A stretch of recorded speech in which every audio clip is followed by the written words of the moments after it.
Dear students, you have now looked at the Needleman-Wunsch algorithm towards finding the global alignments.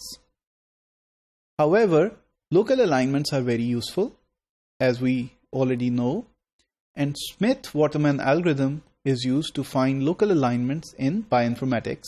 So this was the seminal algorithm towards this alignment. Just to review the background, so if you have a DNA sequence, the exons or the coding portions in the DNA are highly conserved. And if you have two DNA sequences, then the exons in both the sequences may match very nicely. Similarly, if you have two protein sequences and the functional domains are shared between the two sequences, then there's a high chance that you get a very nice alignment score.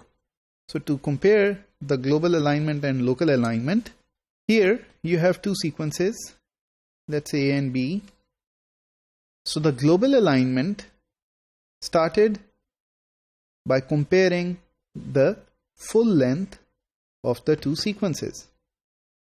Of course, gaps could be inserted, as you can see here, to match the sequence in a better way. You can see two example sequences, and you can already see a gap in both sequences, some matches, and lots of mismatches as well. So in case of the local alignment, what happens is that from the first sequence, we find some portions in the second sequence and align them, while some other portion from sequence A may match to another portion in sequence B.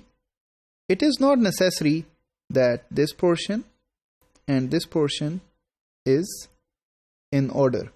I mean, this could be on this side of the sequence and this portion of the sequence may be on the other side in sequence B. You can see the example here.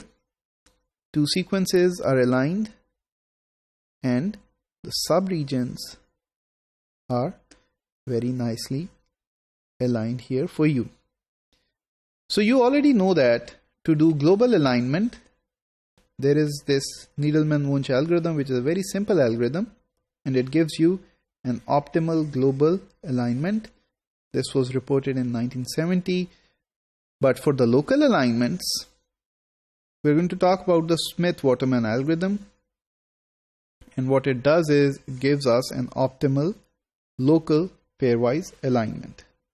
So in the SmithWaterman algorithm, we will modify the computation of each element in the matrix in a simple way. You already know that this is the diagonal element in the scoring matrix. So this is your diagonal, and you add the score of matching I and j. So if it's a match, then it may be a positive score, and if it's a mismatch, it may be a negative score. Okay, so this is your top element and this is your left element. However, as you can see here, there is a new addition to the relationship. Earlier, the relationship consisted of these three things, but now to compute Cij, you have a fourth element as well. So this is the SmithWaterman algorithm's modification. So here, the difference between Needleman-Wunsch and SmithWaterman is that 0 is also placed in the relationship to compute Cij. So this is the first modification, and we'll see what other modifications are necessary besides this one.